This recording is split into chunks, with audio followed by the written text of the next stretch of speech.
boa noite, sejam todos muito bem-vindos, muito bem-vindas ao canal do Instituto Reconvexo. Hoje é a nossa primeira entrevista de Lyon para Lyon, então eu já começo desejando um feliz 2022 para todos vocês que nos assistem. Meu nome é Fernanda Lloyd, eu sou jornalista voluntária do Instituto e sou afetada a Lyon desde 2019. Hoje a gente abre a temporada de entrevistas falando com a Silvana Camargo. Ela que é moradora de Bragança Paulista, mãe de 3 filhos, 2 meninos e uma menina, dos quais 2 foram afetados com a neuropatia óptica hereditária de Leber. Antes da gente começar a nossa entrevista, eu peço a vocês que não são inscritos no nosso canal, que se inscrevam, curtam, compartilhem o vídeo, pesquisem, porque tem bastante material interessante no nosso canal do YouTube. Nós também temos um perfil no Instagram e um site, ireconvexo.com.br. Bom, vamos lá. Boa noite, Silvana. Gratidão por ter aceito o nosso convite para falar um pouco sobre a sua história. Boa noite, Fernanda. Eu que agradeço o convite. Estou bem contente de participar. Nós que estamos interessados em saber um pouco mais da sua história. Eu tenho certeza que vai ser um momento de bastante aprendizado para muita gente, não só os afetados de Lyon, quanto as mães também. Silvana, como a Lyon entrou na vida da sua família? Então, Fernanda, quando você falou, né, eu tenho 2 filhos que foram afetados, na verdade, eu tenho meu primeiro filho, ele tem 44 anos. Quando ele tinha 9 anos, ele perdeu a visão, de repente, vendo a televisão, ele falou que ficou tudo escuro. E aí, a gente foi pesquisando, informação de médico, a primeira coisa que se suspeitou era a toxoplasmose, né? Então, isso faz 34 anos, quase 35 anos, né? E aí, o que se descobriu na época era que era uma inflamação do nervo óptico. E ele fez tratamento com corticoide, ele ficou até inchado um bom tempo, e eu fiquei ajudando o que eu podia na escola, né? Então, a gente aumentava, eu ia na escola, aumentava todo o material, e ele já tinha uma certa dificuldade para estudar e tal, então ele repetiu um ano, depois o outro ficou fazendo tudo oral na escola, mas assim, eu continuei ajudando, e assim, um neurologista na época, ele falou que ia ser difícil encontrar a causa e a cura. Ele falou, a senhora podia procurar alguma coisa espiritual. E eu aqui fiquei com aquilo, aí a gente conheceu um professor que indicou algumas coisas para tratar, e falou que ele deveria tocar violão e guitarra, porque na ponta dos dedos estão todos os nervos, né? Está a ponta dos nervos, né? E, então, se ele tocasse, se ele fizesse um calo, ele poderia ativar os nervos. E ele começou a tocar, e ele foi melhorando, e começou a levar uma vida normal. Parou de tomar remédio, e foi em frente. Continuou, a gente tratava normal, e ele foi em frente, estudou, fez direito, eu ensinei a dirigir carro, ele tirou carteira, e ele foi em frente. E aí, depois de vários anos, ele fez os mesmos exames, e o médico achou como é que ele podia ter uma vida normal se o nervo óptico dele era totalmente apagado. E a gente ficou assim, eu falei, olha, doutor, eu acredito em milagre, o milagre é difícil a gente comprovar, não é? Ter assim um exame, um raio-x, olha, foi um milagre, né? Eu, bem jovem, né, então, eu sempre acreditei que era possível, porque o poder de Deus é muito grande, né? Então, assim, ele seguiu em frente, ele é muito positivo, ele é um menino alegre, é um menino, né, um menino de 44 anos, tem uma filha de 11 anos, que é a Sofia, a minha neta linda, querida. Então, a gente seguiu em frente. E aí, o ano passado, o Tiago, que estava lá em Mato Grosso, trabalhando, ele trabalha na FUNAI, ele estava dirigindo uma caminhonete, voltando de uma aldeia, que ele tinha ido trabalhar, e ele perdeu a noção de profundidade. E ele parou o carro, e aí um colega continuou dirigindo, ele achou que era muito cansaço, lá é muita poeira, eles saem de madrugada para fazer essas viagens, né? Ele achou que era um cansaço. E aí ele voltou, daí no outro dia ele foi numa oftalmologista e ela examinou e falou que ele não tinha nada, aparentemente, no aparelho, no olho, que ele precisaria pesquisar com outros médicos, né? E aí o pai achou melhor, ele veio para São Paulo e aí começou aquela coisa de ir em vários médicos, né? E neurologista, e neuroftalmo, né? Então, assim, para mim, quando assim aconteceu, eu achei que era uma coisa, é o nervo óptico, né? Depois, aquilo, só mais para frente a gente foi saber, né, que era o Lyon, né? Aí foi uma outra, um outro sentimento, né? Foi um outro sentimento, mas foi assim que entrou, né? Essa doença, né? Que apareceu. E como é que foi a chegada no diagnóstico? Quem que teve essa desconfiança assim final? Porque você falou que ele passou por vários médicos e ele chegou inclusive a fazer tratamento com corticoide, né, durante um tempo. E como é que foi? Quem que desconfiou? Quem que teve esse estalo de que podia ser uma doença genética? Pois é, né? Desde que ele foi no primeiro médico, foi sempre sendo falado, né? Que ele tem um irmão que teve perda visual com 9 anos. Ah, mas isso não tem a ver. Isso não tem a ver, porque um caso é uma coisa. Bom, aí tá. Foi em outro médico, aí foi uma médica neurooftalmo. Eu falei a primeira coisa. Tem um filho de 44 anos, que aos 9 anos perdeu, de repente, a visão. E aí, não, mas é outra situação, porque ele era criança, o Tiago tem 42 anos. Aí tá, então é outra coisa. Então ficou pesquisando outra coisa. A outra coisa que os médicos estavam pesquisando era uma doença autoimune. E os médicos, ficou uma equipe médica pesquisando, internaram ele para fazer um tratamento para doença autoimune e sem ter nenhum exame que constatasse, porque ele fez exame da fio do cabelo até o pé e não descobria alguma coisa que pudesse ser doença autoimune. Mas os médicos estavam firmes nisso. E o Tiago, quando vinha outro médico, falava do irmão, tudo bem. Aí essa própria médica pediu esse exame genético, a gente não sabia do que se tratava, ela pediu esse exame genético, vou deixar para pedir depois, porque é um exame caro. Tá bom, né, a gente não sabia, né, que existia essa doença, então ela pediu e demora mais de um mês, né, e na verdade deu sorte, porque acho que em 15 dias veio o resultado. Quer dizer, deu sorte por um lado, né? Porque ele estava tomando corticoide, uma porção de outros remédios, e principalmente remédios anti-inflamatórios, né? Uns remédios muito fortes. E aí, quando chegou o resultado, na verdade, foi a minha filha que pegou esse resultado. Ela que estava responsável, né, pelo exame do Tiago, e ela que passou para mim, né? E aí eu fui pesquisar e assim, para mim foi assim como entrar num túnel do tempo. Me deu assim primeiro uma sensação de vazio, mas o sentimento que eu tive foi assim, meu Deus, outro filho meu perdeu a visão, né? Então, foi assim uma sensação assim de, nossa, como é que isso foi acontecer, né? Dá uma sensação de impotência, mas aí logo eu fui pesquisar como eu queria conhecer mais, e como é que eu posso conhecer, porque só se eu conhecer que eu posso ajudar. Só se eu conhecer eu vou poder dar apoio para o meu filho. Ele que está passando essa coisa difícil. Agora, eu até achei, eu falei, nossa, é doença genética. Ah, não deve ser do meu lado, não deve ser da minha genética, né? Tá, a gente se acha às vezes, né, melhor ou mais bonita, né? Aí, não, a genética é materna mesmo. Aí tá bom, né? Então, vamos aprender o que é isso, vamos conhecer, vamos saber onde é que tem mais pessoas, como é que a gente pode receber apoio, como é que a gente pode apoiar as pessoas que estão nessa situação, né?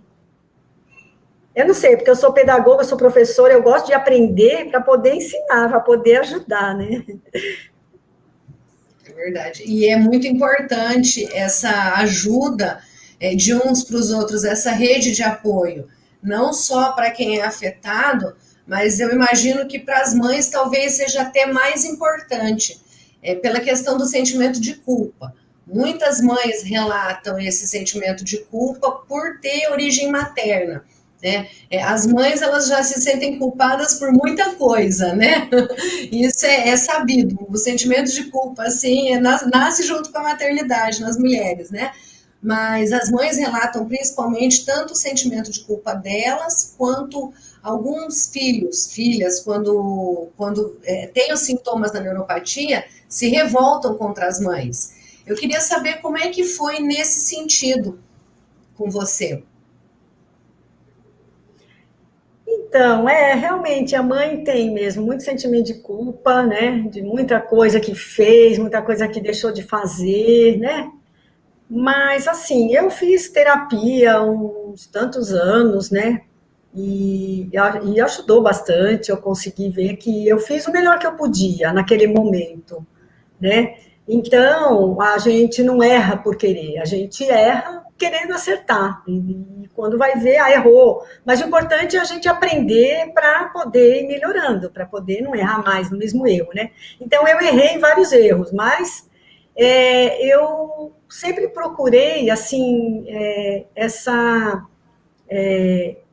assim, eu procurei sempre exemplos bons para mim, né? Então, de pessoas que estão lá na frente, as pessoas que já passaram, as pessoas que já viveram aquilo.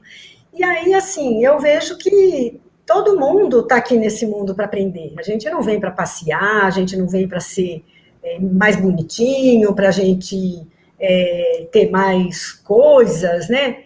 Ser mais importante. Então, assim, assim, em algum momento, talvez no início, eu falei, poxa, né? Nossa, do lado materno, mas depois logo eu já entrei em contato com a Mariodete, que para mim é um exemplo de pessoa, exemplo de mãe, exemplo de fortaleza, né? Que é para a gente se admirar, né? Para a gente se espelhar, né? A Odete é uma querida, a Odete logo mandou o livro dela, eu li aquilo, meu Deus, eu me emocionei várias vezes, eu li para o Tiago, eu li alto para o Tiago, né? E a gente toda noite se sentava e lia, era uma coisa, era um momento assim de força para a gente, principalmente de fé que a gente pode vencer as coisas, a gente pode enfrentar. Então, assim, não há o que ter culpa. A culpa, ela é uma coisa totalmente inútil, porque ela só te põe para baixo, né? E aí você fica meio sem saber o que fazer, sem ação. Então, não, eu não tenho culpa. Eu soube que a minha bisavó, agora há pouco tempo eu soube por uma tia que minha bisavó perdeu a visão e ela fez uma promessa para Santa Luzia, para ela recuperar a visão. E olha a fé dela, dessa mulher. Isso, imagina, minha bisavó, né? Isso aí já minha mãe, outra geração, minha avó, 3 gerações atrás, né? Que batalha foi essa? Que ela conseguiu ter a visão e ela fez crochê até o dia que ela morreu.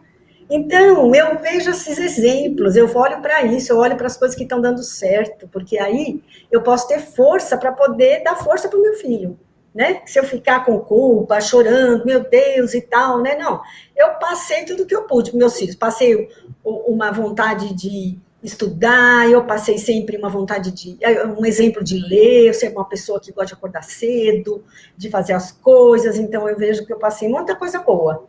Mas isso daí veio no pacote aí, né? Veio como, né? A trajetória de um sangue, né? Como diz o livro da Mariodete, né? A trajetória do sangue. A minha família é descendente de italiano. A minha bisavó era italiana, né? Então, faz parte, né? Eu acho que os filhos, eles não tem como eles negarem, né? Eu não posso negar isso que veio da minha mãe, da minha bisavó, e meu filho também, né? Então, meu filho, ele sabe que ele pode contar comigo. Todos os meus filhos sabem. né? Todos meus filhos sabem que podem contar comigo. Primeiro, eu ajudei tudo que eu podia. De ir na escola todos os dias para ajudar. A minha filha sabe o quanto eu fiz por ela. Eu mudei de estado, eu fui morar no Acre para poder ajudar minha filha, né? Para poder ajudar minha filha a encontrar outro caminho para a vida dela, e ela encontrou, né? E, então, o Tiago sabe que pode contar comigo, porque eu faço tudo que está ao meu alcance, né? Só que eu também preciso cuidar de mim também, da minha vida, da minha saúde, não posso esquecer de mim, né?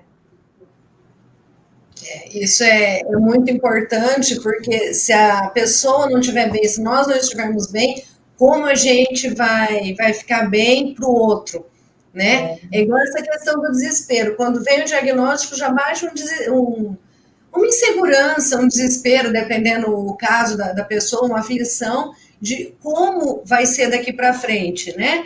E se a outra pessoa ficar negativa, ficar negativando as coisas, ficar vendo só o lado ruim, aí que a coisa não anda mesmo, né? Tem que ter uma atitude positiva, uma coisa positiva ali, não, vai dar tudo certo, né?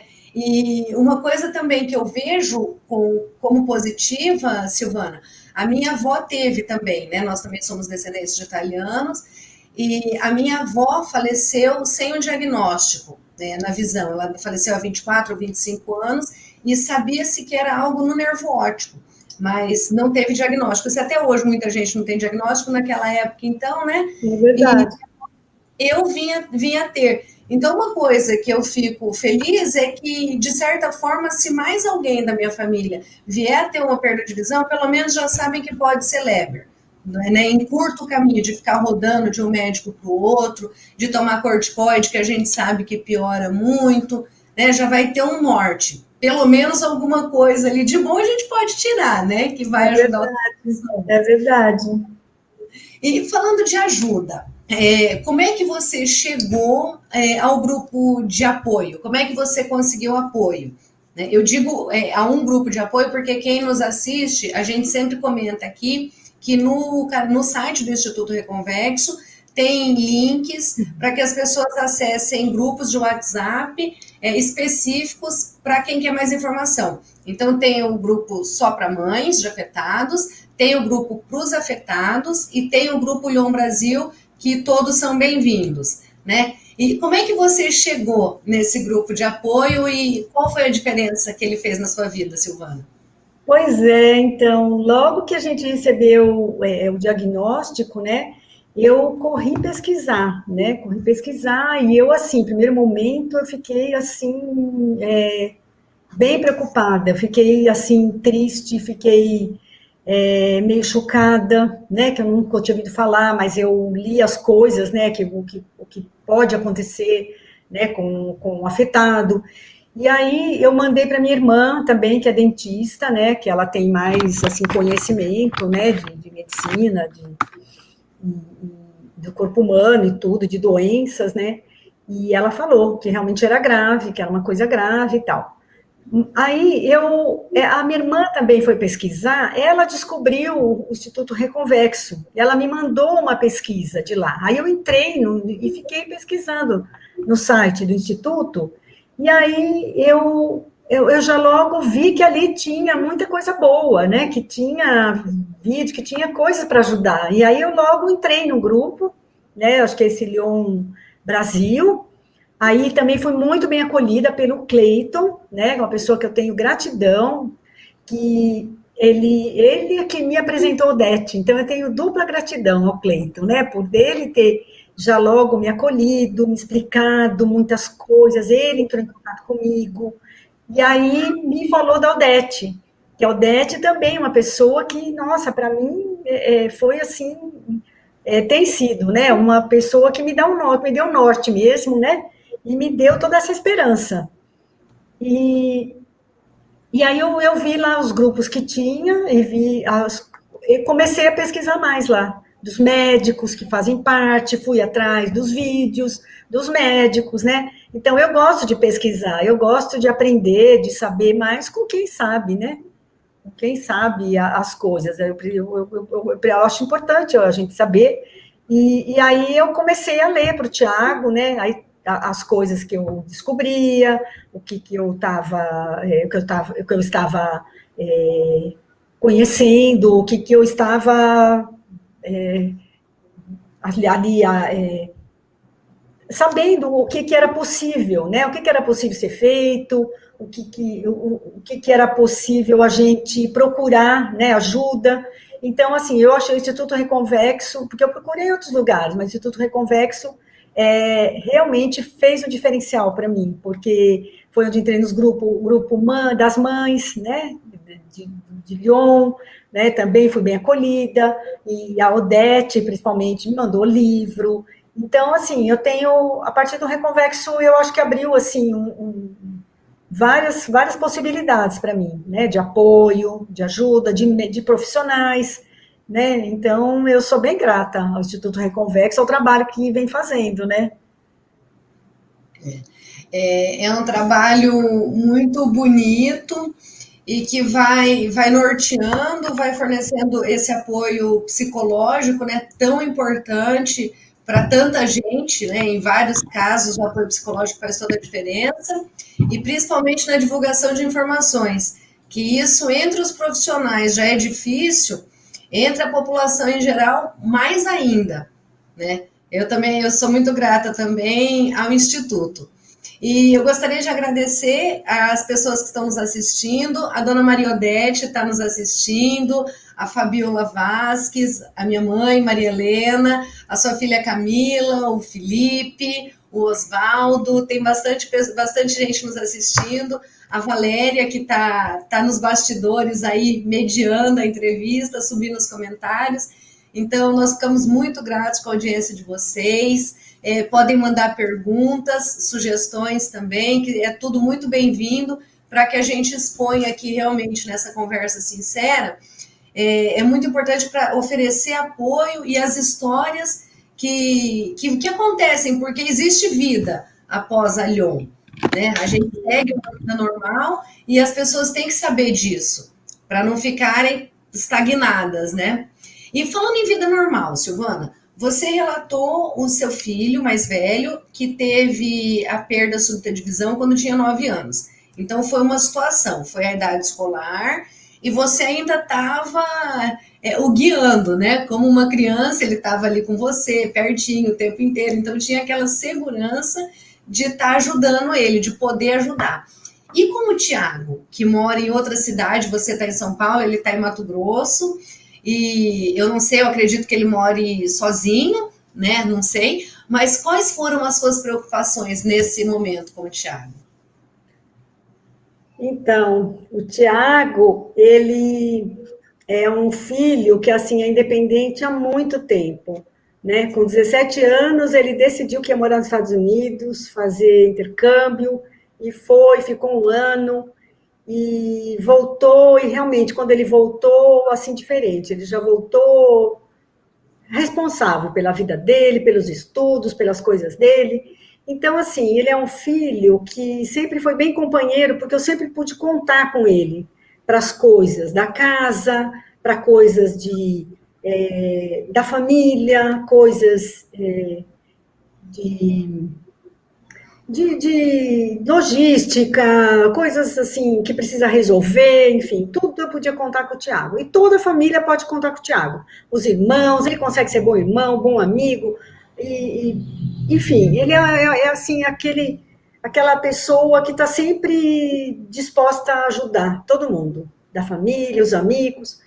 Então, ele já mora sozinho há muito tempo. Ele foi estudar fora, depois fazer faculdade, aí voltava, ficava um tempo, depois já arranjava um jeito de morar em outro lugar, porque ele tem uma coisa muito forte, sempre, desde muito novo, de conhecer o mundo, né? E o mundo mesmo, o mundo é grande, né? Então, ele já viajou grande parte do mundo, né? E sempre assim, ele se organizando, ele junta o dinheiro, o pai dá uma ajuda, mas é assim, ele se planeja e vai, como ele pode, ele vai.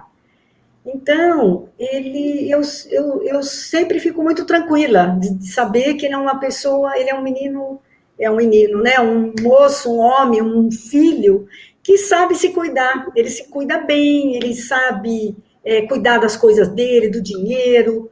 E aí eu incentivei muito ele fazer esse concurso para a FUNAI, né? Porque eu trabalhei com indígena lá no Acre, então eu achei um trabalho muito interessante, um trabalho importante a ser feito, e ele também gostou do tema e tudo, e ele foi aprovado, só que levou quase 3 anos para ele ser chamado. E a gente ficou muito feliz quando ele foi chamado a assumir, e teve até que entrar na justiça, foi uma coisa assim bem, bem difícil, né? Mas ele foi chamado e ele foi lá para o Mato Grosso, para o interior do Mato Grosso, né? E começou a trabalhar e se encantou, porque a gente se encanta com o trabalho indígena, porque a gente vê que a gente é importante nesse trabalho, faz um trabalho importante. E aí, com a pandemia, eu fiquei muito preocupada, porque ele continuou direto trabalhando, indo nas aldeias, levar cesta básica, levar remédio, ferramenta, levava o indígena para a cidade, leva de volta para a aldeia, enfim. E eu fiquei muito preocupada, tanto que eu até adoeci, né? Eu adoeci de um vírus aí, herpes zoster, que é um vírus da gente mesmo, né? Eu peguei a doença de mim, né? Mas e ele se cuidando, fazendo o que ele podia, mas continuou trabalhando, ele não parou. E aí, pronto, não sei, porque morreram vários indígenas, colegas dele e tal. E aí foi acalmando um pouco a situação, porque os indígenas foram parando nas aldeias, né? Então foi diminuindo o contágio, diminuindo o hospital, diminuindo as mortes, então foi acalmando a situação. E aí, quando foi o ano passado, né, que aconteceu isso, ele tomou vacina, ele ficou todo feliz, o Tiago, de tomar vacina, e aí passou uns 15 dias, aconteceu isso, né, então acharam que era o gatilho, a vacina e tal, mas depois ficou provado que não foi, não teve a ver com a vacina, né, e por isso que achavam, talvez, que fosse uma outra doença, ficaram pesquisando, mas, assim, o jeito da vida dele, ele tem uma vida muito simples e muito organizado. A vida dele é muito organizada. Então, eu fui para lá ficar com ele um tempo, aí eu vejo que, assim, ele consegue se virar bem na cidade onde ele está. É uma cidade pequena, ele vai a pé para o trabalho, tudo. Então, assim, eu tenho incentivado ele a continuar a trabalhar, mesmo com dificuldade, né? No computador, no celular, mas ele está enfrentando, ele gosta muito desse trabalho, então acho que é muito importante ele continuar trabalhando. Como você falou, tem uma vida, né? Aí quando eu posso, eu vou para lá, já fui 3 vezes para lá esse ano, aí ele vem para cá e fica um tempo aqui, faz uns exames, tal, vai fazer algum curso, e esse que eu acho que é o apoio para que ele continue fazendo o que ele mais gosta, né? É verdade. Isso é extremamente importante. Eu não sei se eu respondi a tua pergunta. Eu quero agradecer aqui muito meus filhos que estão aqui, o meu irmão, o Alexandre, quero agradecer uma pessoa muito querida, que é o Orlando Berenguel, que é um professor, que é um exemplo, um amigo, um irmão, uma pessoa muito querida, que está aqui também. Ele escreveu: para a mãe, o filho será sempre um menino, mesmo que esse menino tenha 42 anos. Coisa de mãe, de mãe. Ai, Orlando é muito querido. Mas realmente é coisa de mãe, né? Depois que eu virei mãe. Agora, não é quando você vira mãe, agora coisa de apoio, a gente precisa de apoio espiritual, né? Eu tenho tido também apoio espiritual, eu tenho tido, graças a Deus, graças a pessoa amiga, né? O Orlando é uma pessoa, ele sabe o quanto, assim, que tem me auxiliado, é a gente ter, assim, essa ligação, buscar essa ligação, né? Com o divino, com o ser que a gente acredita, né? Que para mim é Jesus, seja qual poder divino, né? Que a pessoa possa fazer essa ligação, né? Para ela ter força, ela buscar essa força, essa firmeza, né? Para poder ajudar o filho, o irmão, quem estiver precisando. A gente só pode auxiliar se a gente estiver bem forte, né? É como aquela coisa do avião também, né? Quando eu falo, se tiver algum problema, você põe a máscara primeiro em você, depois você vai ajudar o outro. né? Porque se você tiver sem ar, sem oxigênio, você não vai poder ajudar, né? É verdade. E vale Olha, lembrar, estão fazendo pergunta aí, olha. deixa eu. Silvana, Silvana, quem está perguntando é a Fabiola. Silvana, qual o percentual residual do campo visual que o Tiago tem? olha, assim, da, da última consulta que eu participei, não sei se pode falar o nome de médico, Tá? Fica à é um vontade. médico que eu conheci pelo Instituto, que é o Dr. Frederico, né? É um ser humano, assim, bem especial, assim, tem sido para a gente, né? E ele, pelos exames que ele fez e tudo, ele tem 20% longe, 10% perto. Entendi. Eu sempre tive essa dúvida, Silvana, quando as pessoas, eu via no grupo, assim, pessoas falando, eu tenho 5% de visão, eu tenho 10% de visão, e eu pensava, nossa, mas é muito pouco, então eu enxergo muito bem, né? E o meu médico, ele colocou lá que eu tinha visão de 20 por 400. E daí eu fiquei curiosa também, eu fui pesquisar, depois eu perguntei para o oftalmologista o que quer dizer, e está querendo dizer que é entre o que uma pessoa normal, pelo menos essa é a explicação que eu tive, o que uma pessoa normal, né, um vidente, enxerga em 400 metros, eu enxergo em 20. E daí, na escala da baixa visão, é o penúltimo, antes da cegueira legal. E daí eu vi que realmente eu tenho entre 5% e 10% também. Aí eu comecei a perceber bem que esse 5% e 10% é só o meinho do olho. Né? Na verdade, o campo visual assim de quem tem LOM geralmente é um pouco melhor. Né? O que permite que a gente tenha uma vida um pouco mais normal, digamos assim, no sentido de andar, de pegar as coisas, de se virar, né, entre aspas. Porque uma coisa assim que eu particularmente eu vejo como uma dificuldade é a questão de que a gente não tem nada nos olhos. Então, isso às vezes gera um pouco de constrangimento, porque tem gente que olha assim, meio que sem acreditar que a gente tem alguma coisa nos olhos, né? Que a gente está aumentando o problema, que está fingindo. Teve gente que até usou esse termo que está tirando uma onda da cara da outra pessoa, e não tem nada disso, né? E É essa questão verdade. da visão residual, eu fiquei muito. Eu falei, gente, mas é pouco demais, né? Mas isso é o que os médicos usam mesmo para classificar a baixa visão, né? Mas nem sempre quer dizer uma visão tão ruim, porque a pessoa ainda se vira, né? É verdade, o Tiago se vira muito, o Tiago se vira bastante. O Tiago não enxerga o meio, o rosto das pessoas, e ele enxerga em volta, né? Ele enxerga embaixo, ele falou, mãe, enxerga embaixo. O chão eu estou enxergando, e enxerga em volta, né? Então, e quando ele aproxima, ele vai aproximando de lado, assim, né? E ele Ah, vai que vai, ele faz muita coisa, meu Deus, ele faz, ele anda, ele faz comida e faz muita coisa, cai um pouco para o lado, mas ele vai em frente, né? tem uma entrevista aqui, Silvana. Você já deve ter maratonado o canal, porque a gente fica muito curioso quando vem o diagnóstico, né? Mas para quem está nos assistindo, que ainda não pesquisou, tem uma entrevista com.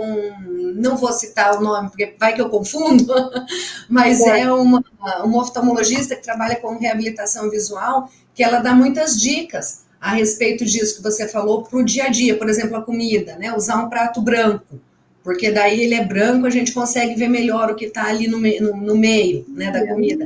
não, eu não vi, não, eu não encontrei esse, não Ele tem, encontrei. se eu Ah, não me engano, tomara que a Valéria podia procurar para a gente. Ah, eu quero agradecer a Valéria também, a Valéria que é uma fofa, a Valéria é uma pessoa, assim, muito animada, o Thiago já tinha me falado dela.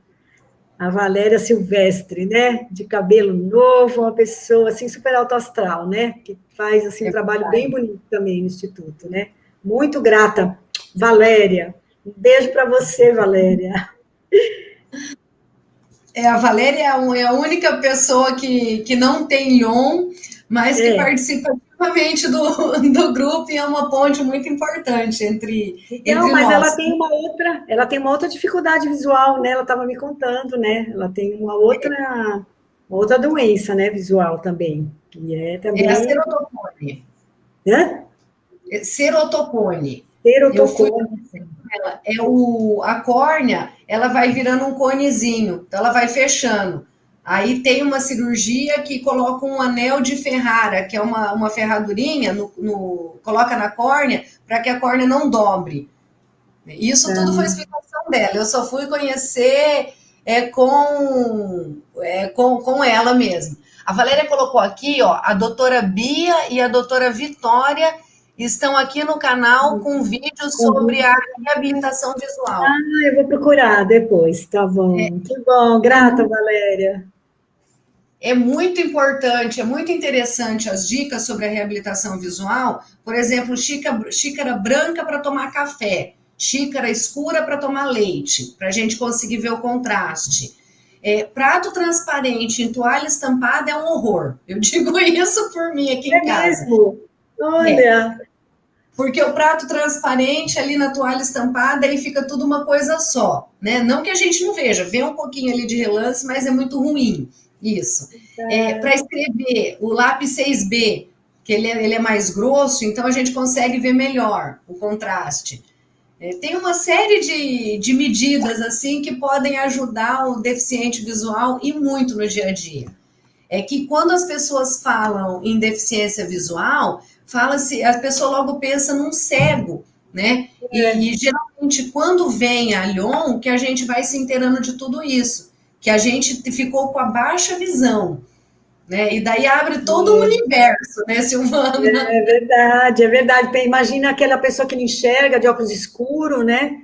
Que vai fazendo assim, né? Então, realmente, né? É uma outra realidade, né? Mas é preciso a gente conhecer, aprender com quem já percorreu o caminho, né? Então, olha, meu filho está aí, Tiago, está aí, Tiago. Estou acompanhando. Um beijo, mamacita. Meu filho me chama de mamacita. É o Tiago, né? A minha filha me chama de mames. Os filhos trazem muita alegria, né? E trazem um pouco de dor, né? Ó, o meu filho Felipe, que é o Moisés, está dando um tchauzinho. Ele é econômico, ele nem fala, nem escreve, ele só dá um tchauzinho. É muito bacana ver todo esse carinho para ouvir essa história, né? Nossa, eu fico bem feliz. Olha aqui o Carlos, que é chefe do Tiago. Carlos, que você é um querido também. Você é uma pessoa que, olha, tem dado muita força para o meu filho. Olha, ele está escrevendo que é testemunha do esforço do Tiago. O que mais impressiona é o bom humor dele. Eu agradeço muito a Deus pelas pessoas, né, que estão na vida da gente, né, que tudo tem um sentido, tudo tem né, um motivo, né, das pessoas que estão na nossa vida, né. Eu agradeço muito. Tudo assim que eu tenho aprendido e tenho encontrado tantas pessoas assim tão boas, pessoas tão fortes assim e tão dispostas mesmo, né, a auxiliar, a trocar. Que bom. A dar as mãos, né? A das mãos, né? Assim, mostrar o caminho, né? A gente pode, né? A gente pode vencer as coisas, né? Assim, junto é melhor, junto fica muito melhor. Olha a Lília, uma amiga irmã querida do Acre. Minha linda, querida, que bom você aqui, ó. Minha primeira amiga do Acre. Eu fui morar no Acre, fui morar lá na floresta. Fui com a minha filha. E aí eu gostei tanto que eu fiquei 10 anos por lá. Nossa, deve ter sido uma experiência muito, muito bacana, uma experiência muito marcante e de muito aprendizado. Muito forte. Foi um divisor na minha vida. Foi um divisor na minha vida. Eu aprendi, assim, a ser uma pessoa mais brasileira, mais forte, mais firme, a confiar mais em mim, a confiar mais em Deus. Eu aprendi isso tudo lá. Eu aprendi tudo isso daí lá no Acre. Eu acho que eu sabia, mas eu não lembrava mais, sabe? A gente, às vezes, não se lembra, né, de umas coisas que a gente aprendeu lá de criança, né, que fazem bem para a vida da gente, e a gente, às vezes, vai deixando, quando vai ver, nem lembra mais, né? Então, Às vezes é preciso um chacoalhão. despertar do chacoalhão, né? Uma Aconteceu uma provocação. coisa assim, que tira a gente do chão, aí, meu Deus, aí a gente logo fala, meu Deus, né? Eu falo, Jesus, aí eu me lembro, né, de Jesus, né? Jesus, o que está acontecendo, né? Mas, nossa, quanto tempo que eu não lembrava de Jesus, não fazia uma oração, não agradecia. Então, essas coisas vêm para a gente, porque é para a gente mesmo, né? A gente precisa, né? A gente é um espírito que está aqui para aprender nesse mundo, né? Então, eu quero ser boa aluna. Eu falo assim, eu quero ser boa aluna para poder fazer direitinho a lição e para outra lição, não ficar, né, repetindo, né? É verdade. É muito importante ter essa visão da vida. Silvana, você falou de aprendizados e você falou também da questão dos médicos trabalharem muito com relação às doenças autoimunes, eles estarem focados muito nisso, né? Qual que foi a importância das pesquisas, de você ter pesquisado, de você ter ido atrás de informações sérias na condução dessas consultas até o diagnóstico, né? No tratamento, no diagnóstico? Qual que foi a importância de toda essa pesquisa, de realmente ir atrás de conhecimento para poder argumentar com os médicos? Pois é.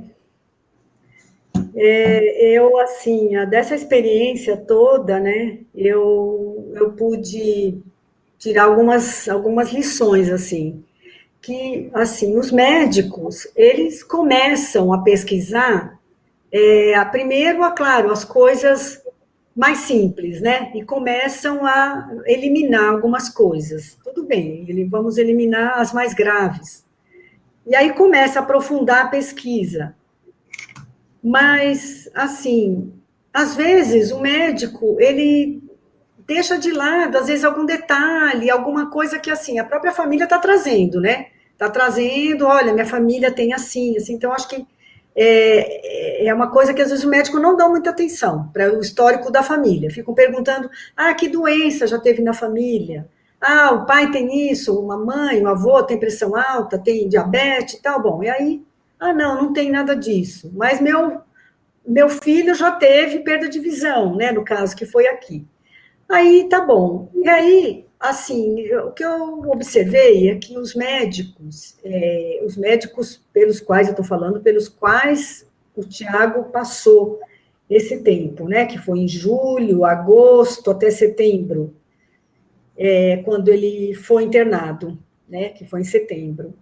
Ele passou em vários médicos, e tudo médicos bons, indicados, todos foram médicos particulares, e, assim, o que eu pude observar? Que existe, assim, uma vontade, não sei, uma busca, assim, do médico, de se juntar, às vezes, em grupos, então eles indicam um hospital, eles indicam um outro médico, e aí, para fazer parte, parece que é de alguma pesquisa, porque os médicos começaram a insistir muito na doença autoimune, né? E eu comecei a pesquisar doenças autoimunes, como é que era, como é que acontecia, como é que era o sintoma e tal, e eu vi alguma coisa ou outra que tinha a ver com a situação, o caso do Tiago, né? E depois ele chegou a ficar internado no hospital. Então, assim, eu vejo que tem uma linha da medicina e tal, que, assim, se o médico é ligado a um grande hospital, ele busca colocar o paciente, às vezes, dentro de uma pesquisa.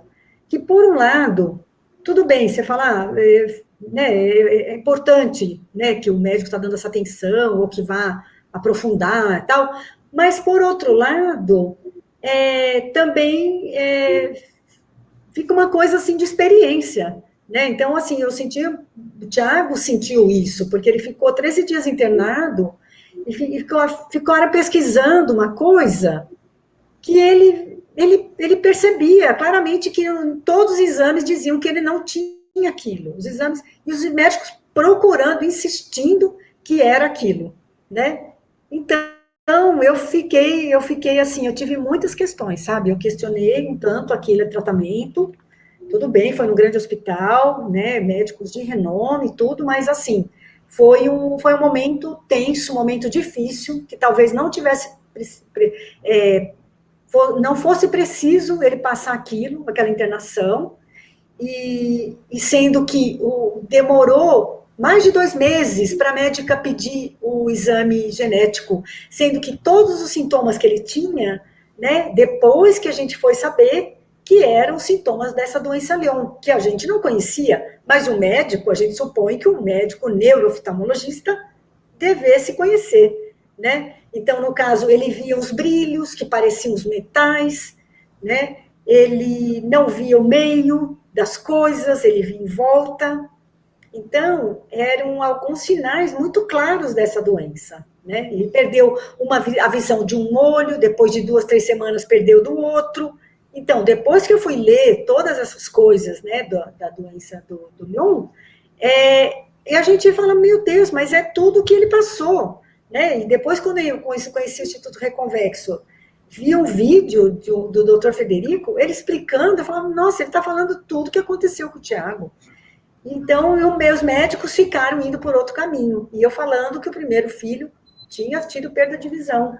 Então, assim, os médicos, eles também estão aprendendo, né? Só que, às vezes, o que a gente percebe é que alguns médicos de renome, tudo, às vezes se colocam num pedestal, e assim, como se soubessem tudo acima de todos, e o paciente, às vezes, não está sendo nem ouvido direito, né?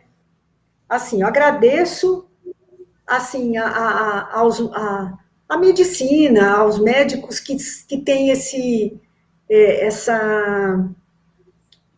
visão, assim, esse carinho de dar atenção para o paciente, né?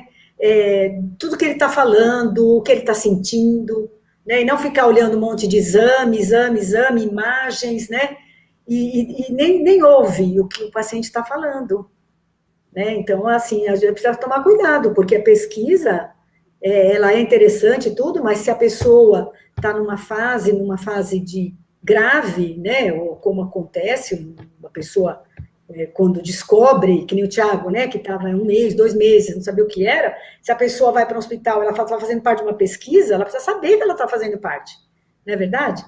Ela não pode ir lá para ser uma cobaia, senão, desculpa o termo, seria uma cobaia, porque se ela vai para lá e tem 10, 15 médicos estudando, fazendo um tratamento para ver qual é a reação da pessoa, né? Ainda bem que meu filho é muito forte, né? É vegetariano há muitos anos, é vegano, tem muita saúde, nunca tinha pisado no hospital, nunca tinha ficado internado, nunca tinha tido uma doença séria.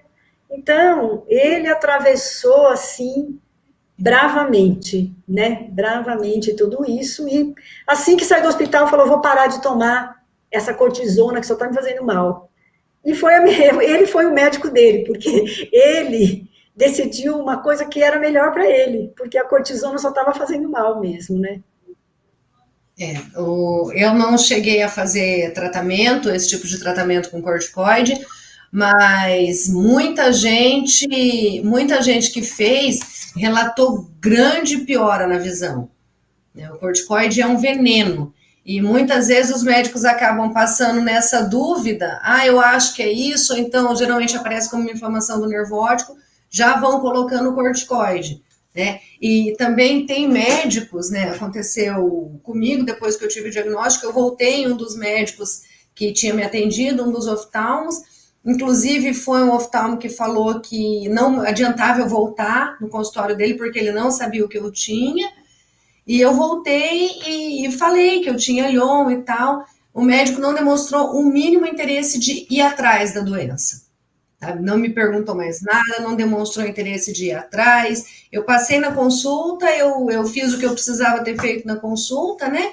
E passou assim como se ele não tivesse o mínimo interesse, né? O que é muito triste, porque a maioria dos diagnósticos demoram muito, justamente porque os médicos desconhecem essa doença, né? E geralmente acabam pesquisando muita coisa e demora muito o diagnóstico.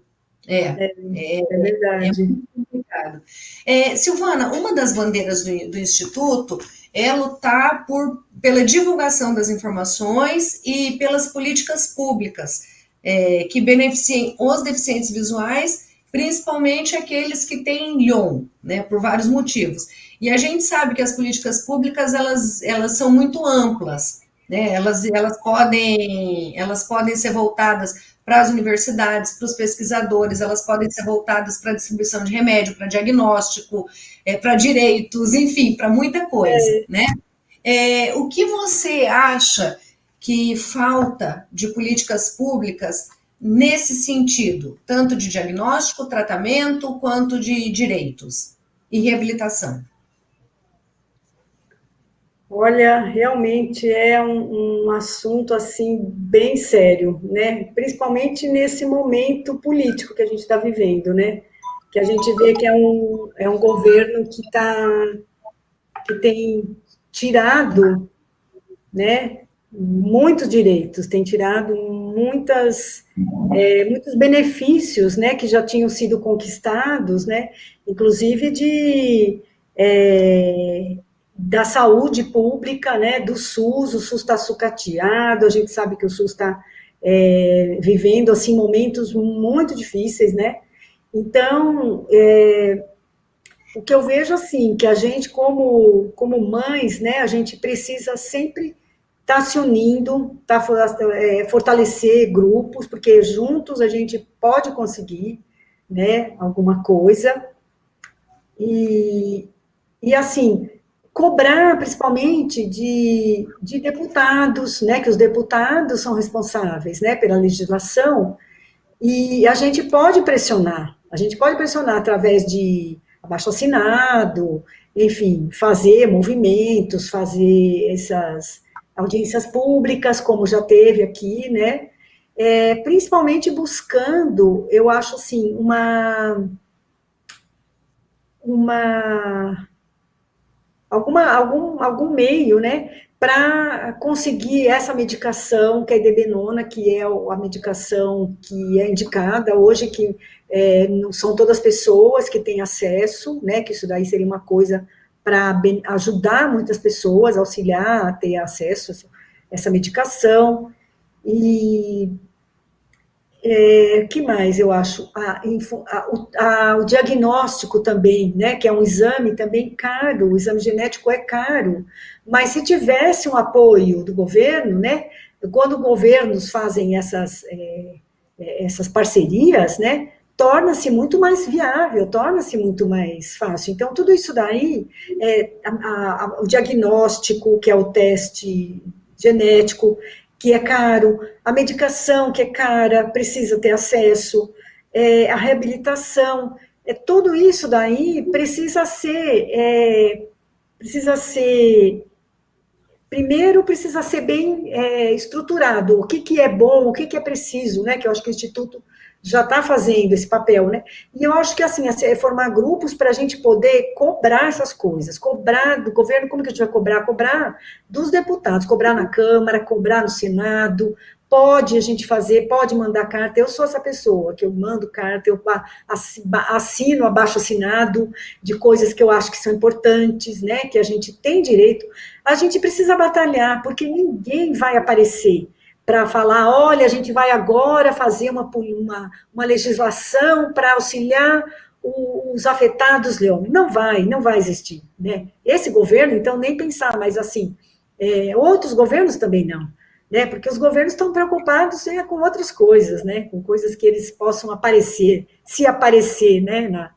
Para se aparecer bem na fita, né, na foto, né? Então, isso daí é uma coisa que importa para quem? Importa para quem está passando isso, né? Então, eu acho que a gente precisa batalhar, cobrar, assim, sempre, a gente precisa estar atento para isso, né? E eu acho assim, não é porque eu, ou a minha família, por exemplo, tem condição de comprar medicação, ou de fazer o teste, não, tudo que me chamar, eu estou dentro, para poder, enquanto grupo, enquanto participante, né, desse grupo, né, de pessoas aqui com a mesma doença, a mesma dificuldade, eu estou junto, pode me chamar que eu estou lá junto para participar de audiência pública, de abaixo-assinado, vamos lá cobrar, né? Eu acho que isso daí a gente faz junto, sozinho é mais difícil, né? É verdade. O Márcio Ferla, que faz parte do grupo, ele sempre coloca que sozinho a gente vai mais rápido, mas juntos a gente pode ir mais longe. A É gente está verdade. chegando para o final da entrevista. Infelizmente, eu gostaria de agradecer a minha tia, que também está assistindo, falar sobre o comentário do Alexandre Brown, ele que já foi entrevistado aqui, ele tem Lyon já há alguns anos, e ele fala que o que falta é a empatia de alguns médicos, né? Porque muitas vezes eles passam o diagnóstico ou eles passam a opinião deles de uma forma muito seca, muito bruta, e sem a mínima preocupação com o impacto que aquilo vai ter com o paciente, né? E a Fabiola Vasques, ela também colocou que o filho dela ele foi cobaia de um grupo de pesquisadores de um hospital e como esclerose múltipla. E depois, só depois de um tempo que ela foi saber que ele estava participando de uma tese dessas médicas. Então, a gente tem que estar atento, sim, quando existe uma insistência a respeito Esse de também, algo, né? Tem que esse também foi fazer, um, então passa para frente, né? Não tem por que ficar insistindo naquilo. essa esclerose múltipla também, foi uma doença que foi falada também, o Tiago, também, lá na internação também. Ah, eu acho que é. Ele estava no quarto com um jovem lá, um moço que tinha esclerose múltipla, tanto que o Tiago foi colocado lá no mesmo quarto. Era uma das suposições dele também, do diagnóstico. Bom, a gente chegou ao fim realmente da nossa entrevista. Eu agradeço a participação de todas as pessoas. Cada vez mais a gente está tendo mais participação. Isso é muito importante para que as pessoas conheçam a neuropatia óptica de Leber, para que as pessoas repassem essas informações, especialmente para os profissionais de saúde, para que eles possam ficar mais atentos a isso. Porque é uma doença rara, então realmente, né, foge ao cotidiano dos profissionais de saúde. E repassar essas informações também, porque é muito importante que as pessoas vejam que existe vida após a Lyon. A baixa visão não é uma sentença de que não vai ser possível mais trabalhar ou levar uma vida normal.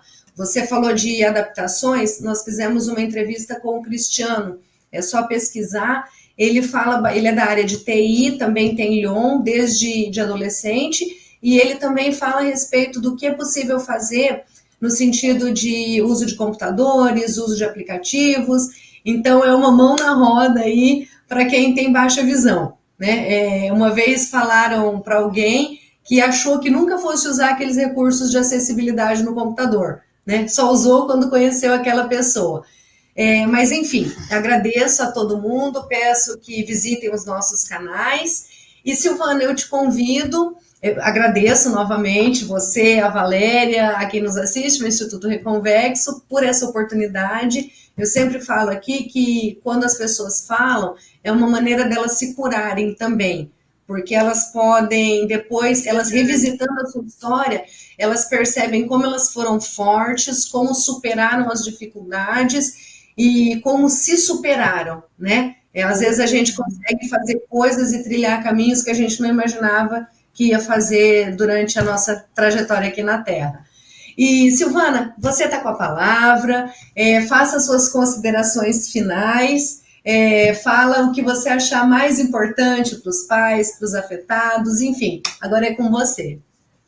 Ai, olha, eu só tenho a agradecer também, sabe, pelo convite, né, de conhecer a Valéria, de conhecer você, que eu conhecia pelos outros vídeos que eu já tinha assistido, e agora, como se fosse pessoalmente, né, a gente se falar, se conhecer mais, e agradecer de novo a Mariodete, e pela coragem dela, né, e por ela ter mandado o livro, o Cleiton, que eu não tenho falado, e o Cristiano, que você falou agora, eu conheci ele, eu tenho lido para ele uns vídeos que ele está estudando, então para ele ler e parar fica difícil, então ele me chama, ele abre uma sala e eu leio uns vídeos sobre TI, que eu nem sei o que é aquele assunto, mas eu leio para ele, né? Então, foi um jeito que eu encontrei também de auxiliar alguém nesse caminho, né? Que eu tenho recebido tudo que a gente precisa, eu tenho recebido para mim, para o Tiago, né? Então, eu agradeço muito ao Mestre Jesus, que para mim tem me guiado. Eu agradeço os meus filhos, a minha filha, agradeço toda a minha família que tem me apoiado, né? E peço a Deus que me dê fé e força para sempre seguir em frente, poder auxiliar outras pessoas que estão chegando, né? Que assim a gente vai iluminando, né, um pouquinho mais o caminho, né, do outro, né? E gratidão de te conhecer também, Fernanda, você é muito linda. Gratidão para Valéria, pela Valéria ter me convidado. E as mães também, o grupo de mães também. Bom, então eu encerro fazendo uso das suas palavras, né? Já agradeci a todos que estão aqui, então eu agradeço também ao Mestre Jesus pela oportunidade que a gente está tendo aqui nessa jornada. Boa noite e até semana que vem. Até.